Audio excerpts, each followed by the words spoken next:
Bismillah, Assalamualaikum warahmatullahi wabarakatuh. Innal hamdalillah nahmaduhu wa nasta'inuhu wa nastahdihi wa nastaghfiruh wa na'udzu billahi min syururi anfusina wa min sayyiati a'malina may yahdihillahu fala mudhillalah wa may yudlilhu fala hadiyalah. Wa asyhadu an la ilaha illallah wahdahu la syarikalah wa asyhadu anna Muhammadan abduhu wa rasuluhu sallallahu alaihi wasallam tasliman katsira amma ba'd. Kaifa halukum ya thalibat? Alhamdulillah, insyaallah Allah yu'tina a'tallahu as-sihah fi hadzal yaum. Allah telah memberi kita kesehatan di hari ini sehingga kita bisa melanjutkan pelajaran fikih.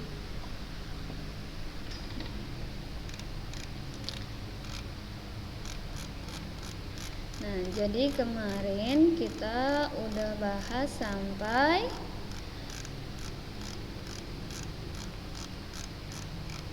mana? Bentar ya. Kitabut Thaharah udah.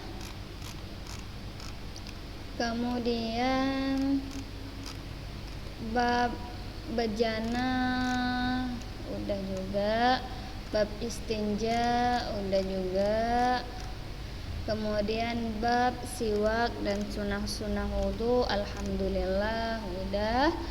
Nah, kemarin ustazah udah jelasin tentang babu furudil wudu wasifatih. Nah, jadi kemarin ustazah jelasin masih sedikit. Nah, jadi agar ingatan lebih, agar pelajarannya lebih lengket, maka kita murojaah, karena murojaah itu sangat penting, baik itu hafalan ataupun pelajaran itu harus di murojaah. Nah, jadi kalau kita murojaah dari bab thaharah sepertinya kita nggak bakalan lanjut ini pelajarannya. Jadi kita murojaah hanya sedikit saja. Jadi dari bab furudil wudu wasifatih. Furuduhu sittah.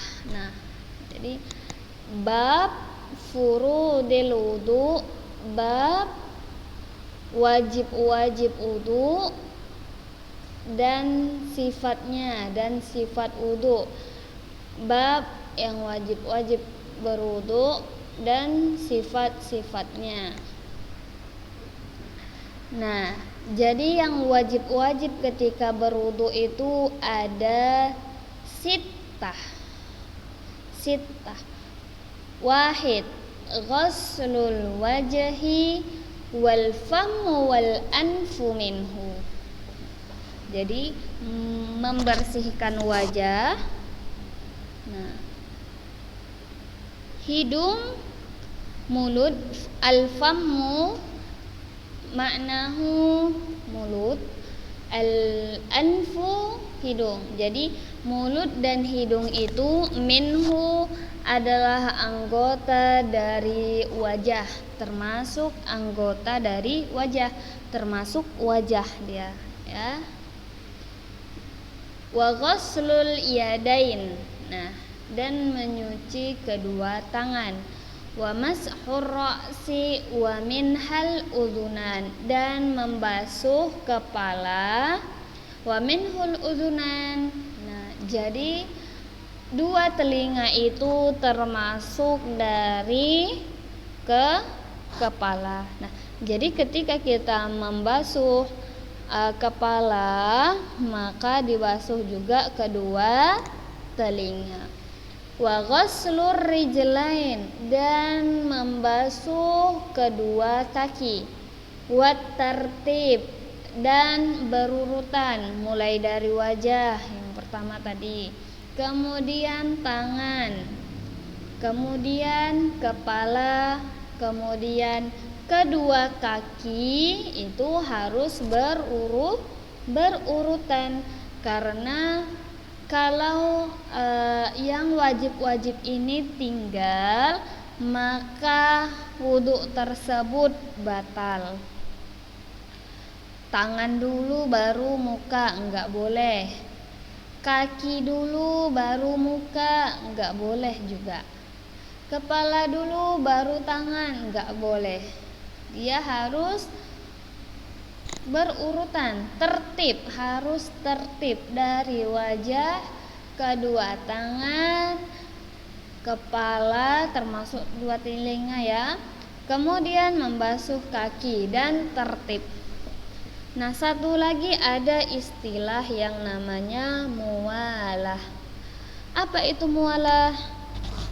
Apa itu mualah ya Ustazah? Nah, jadi mualah itu adalah an la yuakhira ghasla udwin hatta yanshifa alladhi qablahu.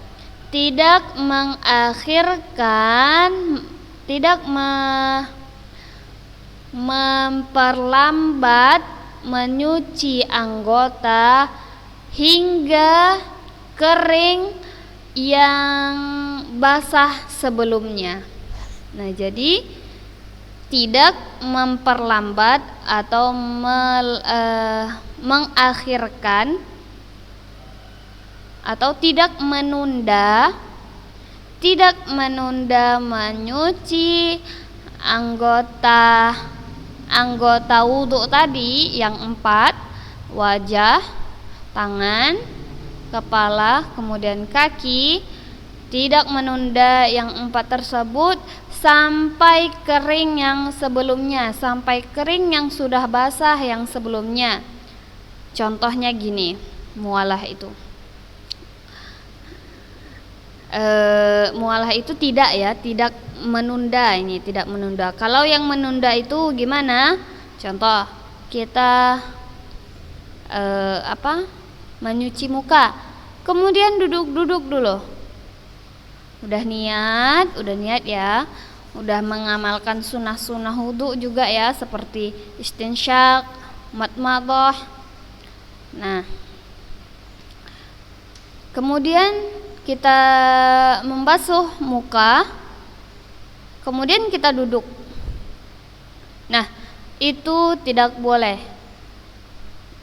Kita duduk beberapa menit, kemudian kita membasuh tangan, sedangkan air yang di wajah tadi yang beberapa menit yang lalu sudah kering air yang di wajah tadi. Nah, maka itu tidak boleh. Nah, karena dia harus satu tertib, satu mualah. Mualah itu setelah ini langsung ke sini, tidak menunda-nunda. Setelah wajah langsung siram kedua tangannya, langsung kepalanya, langsung kedua kakinya, tidak menunda-nunda. Udah basuhnya wajahnya, kemudian dia duduk, entah itu mau membaca ataupun hal yang lainnya, kemudian dia ke kamar mandi lagi, menyuci kedua tangannya, kemudian dia keluar lagi. Nah, itu tidak boleh, tidak sah wudunya. Nah, kemudian wan niyah syartun li taharatil ahdatsi kulliha. Nah, kemudian niat adalah syarat untuk toharoh, untuk mengangkat hadas, termasuk semua hadas, baik itu hadas kecil ataupun hadas besar, harus ada niatnya. Nah, karena kalau kita mau toharoh kemudian tidak ada niat, maka toharohnya itu tidak sah. Apa kata Rasulullah? Innamal a'malu bin niat. fayanwi raf'al hadas awit taharah lima la yubahu illa biha.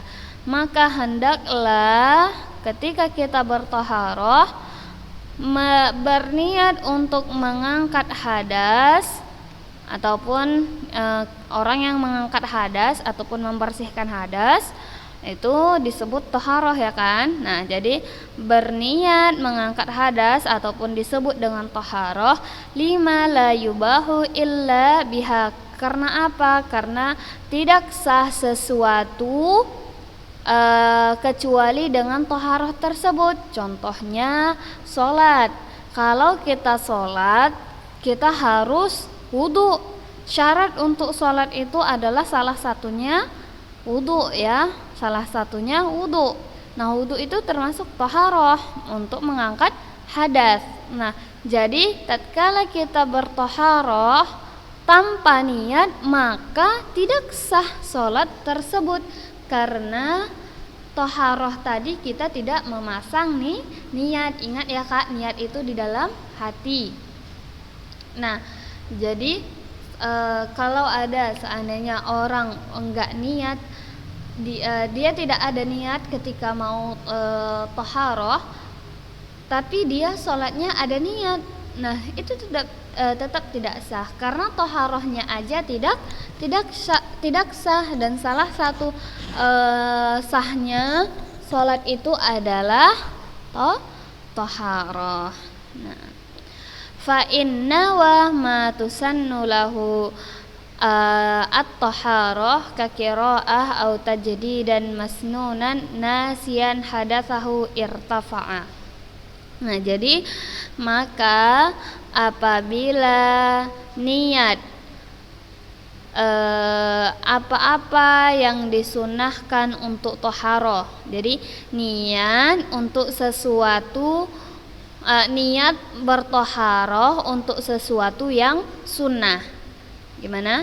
Niat bertaharah untuk sesuatu yang sunnah. Kalau yang tadi untuk sesuatu yang wajib. Au tajdidan masnunan, atau memperbaharui sunnah. Maksudnya nanti Ustazah kasih contoh ya, kita bahas yang ini dulu. Nah, jadi di dalam niat untuk taharah itu ada 3. Ayo tulis. Niat di dalam taharah, niat ketika taharah itu ada 3 gambaran atau 3 bentuk. Yang pertama adalah niat taharah yang wajib. Tulis. Yang pertama, niat taharah untuk hal yang wajib.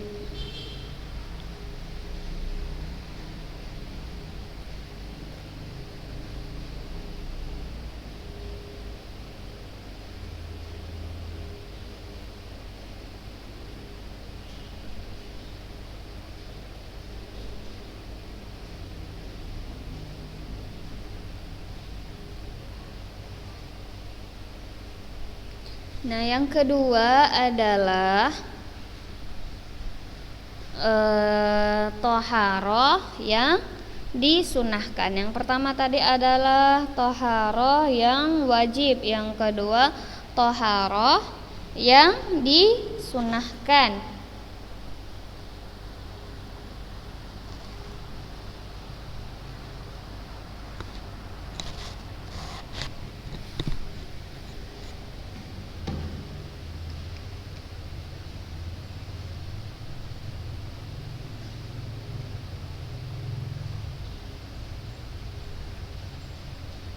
Kemudian yang ketiga adalah taharah hanya untuk mengangkat hadas.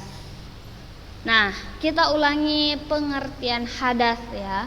Hadas itu adalah sesuatu yang menghalangi kita, sesuatu yang menghalangi kita untuk sholat ataupun untuk tawaf ataupun yang lain. Nah, contohnya adalah orang yang sedang tidak ada wudunya. Contoh, dia udah ambil wudu, kemudian dia buang air kecil, kemudian dia enggak berwudu. Nah, itu termasuk orang yang sedang berhadas. Itu satu lagi, ada contoh yang lain, ketika kita wanita baru ketika masa haid itu termasuk dalam keadaan berhadas. Kemudian wanita yang sedang nifas itu termasuk sedang berhadas. Nah, jadi apa tadi? Hadas adalah yang menghalangi untuk hal-hal seperti sholat, tawaf, itulah dia hadas. Nah, tadi ada 3 nih dalam toharoh Yang pertama tadi Ustazah bilang niat toharoh ada untuk hal yang wajib, yang nomor 1 tadi. Nah, jadi ketika ada seseorang yang berwudu, dia niat hanya untuk sholat. Nah, memang sholat itu wajib apa enggak? Sholat zuhur, asar, maghrib, isya, subuh itu adalah hal yang wajib. Maka ketika dia bertoharoh, itu adalah hal yang untuk wajib, Nah, dia wajib niatnya memang harus untuk bertoharoh, biar agar bisa sholat. Nah, kemudian ada yang toharoh yang disunahkan. Nah, contohnya apa? Ketika kita selesai sholat, kita mau sholat kita setelah berwudu kemudian sholat sunnah. Nah, itu adalah sunnah Kemudian seperti sholat, pernah dengar nggak bahwasanya sunnah mandi sebelum sholat Jumat untuk yang laki-laki, untuk mau itu laki-laki ataupun perempuan, pernah nggak dengar? Nah, itulah dia yang dimaksud dengan toharoh yang sunnah. Kalau seandainya kita tinggalkan pun ya tidak apa-apa gitu. Nah, terus yang kemudian yang ketiga tadi Ustazah bilang toharoh hanya untuk mengangkat hadas. Nah, jadi ketika ada orang mau pergi pesta, kemudian dia berwudu karena dia sedang berhadas, enggak apa-apa. Apakah haram hukumnya untuk yang pergi ke pesta tidak berwudu? Tidak. Nah, memang dia itu berwudu hanya untuk menghilangkan hadas. Nah, kemudian ada orang yang mau pergi ke sekolah, dia mengambil air wudu. Memang dia niat, ana mau pergi sekolah, ana sekarang keadaan dalam berhadas. Maksudnya tadi ana udah sholat subuh, udah baca Al-Quran, kemudian ana buang air kecil. Nah, ana mau berangkat sekolah, ana wudu lagi gitu. Nah, dia niatnya bukan untuk mau sholat Jumat ataupun sholat wajib, karena kan sholat zuhur waktunya belum masuk. Nah, kemudian bukan untuk mau membaca Al-Quran. Memang dia hanya berwudu untuk hal yang untuk mengangkat hadas. Nah, jadi itulah yang dimaksud dengan yang ketiga tadi, niat berwudu hanya untuk mengangkat hadas. Nah, kemudian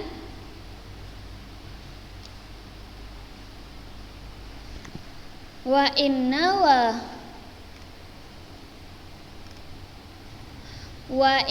wa ghuslan masnunan ajra'a an wajib.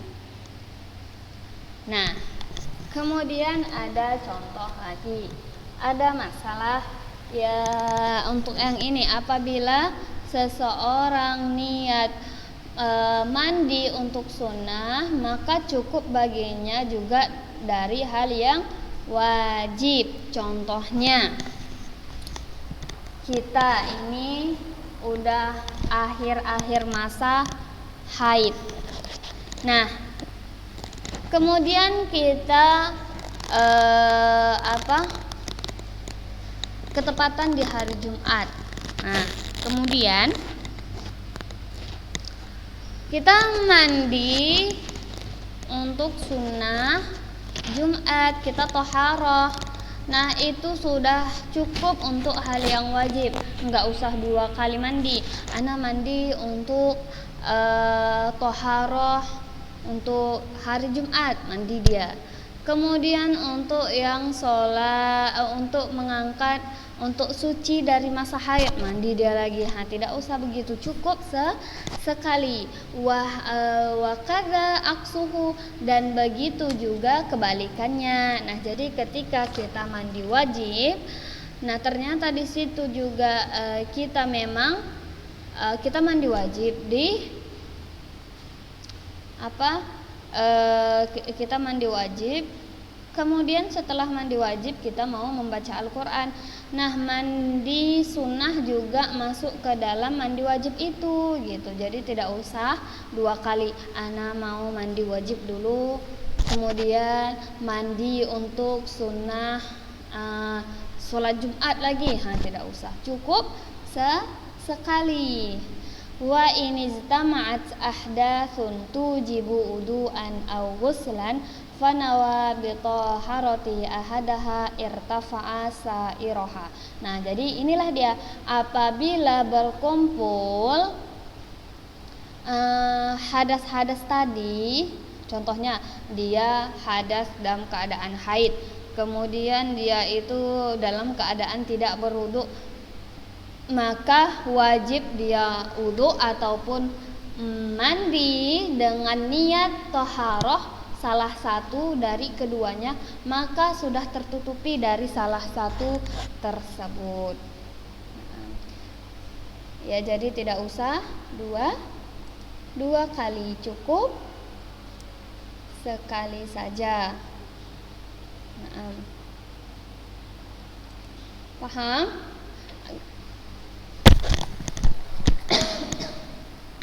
Nah, pelajarannya agak ribet ya. Nah, jadi ini memang pelajaran fikih. Tapi ini permasalahannya tentang pada zaman dahulu. Nah, kemudian wayajibu ityanu biha inda awwali wajibat taharah wa huwa at-tasmiyah. Nah, jadi intinya yang ini ya, wajib di awal taharah itu adalah membaca bismillah. Wa tusannu inda awwali masnunatiha in wujida qabla wajib.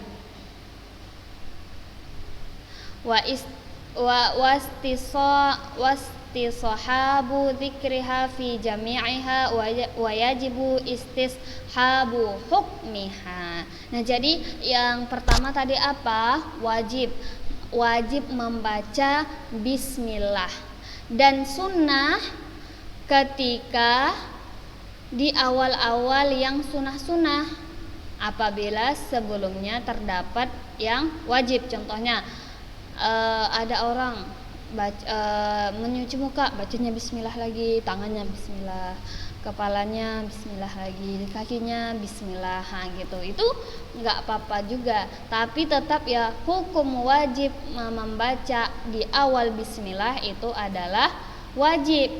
Kalau seandainya dia di awal tidak membaca bismillah, tapi di anggota yang lain dibacanya bismillah, nah itu tidak boleh. Hukum aslinya adalah di awal harus membaca bismillah. Nah, mungkin Ustazah cari nanti contoh yang ini biar antuna lebih paham.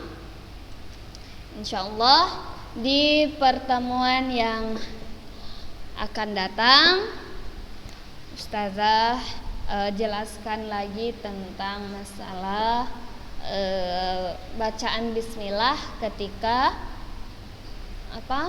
toharoh ya.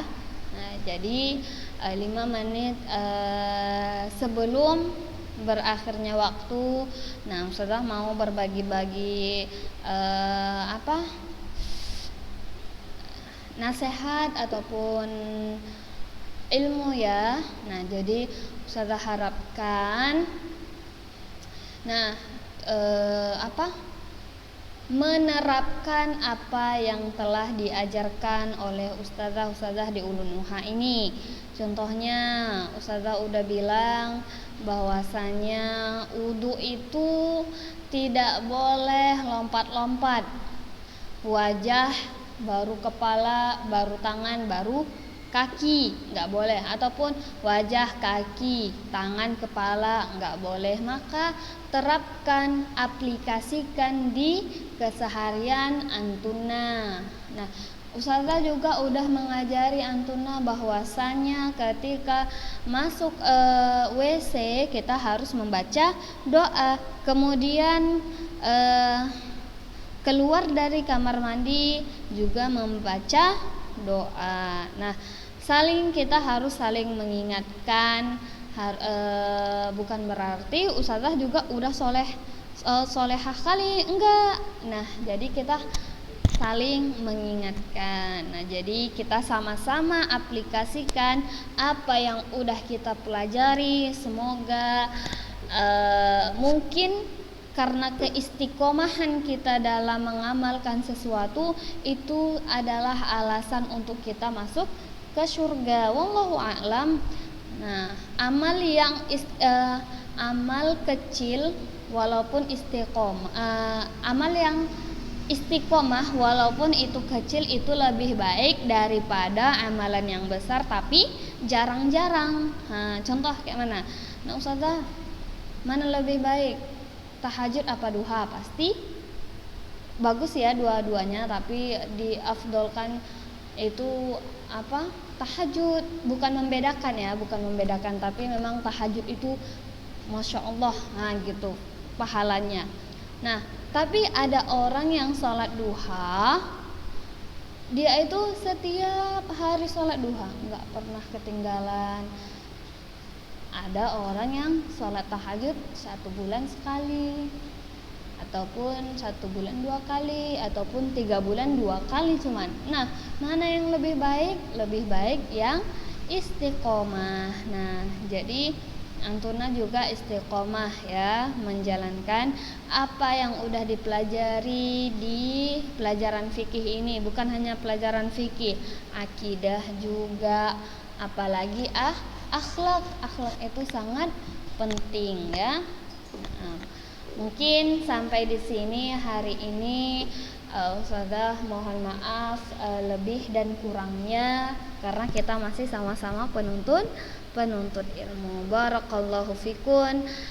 Nah, tatim bil hamdalah. Alhamdulillahi rabbil alamin.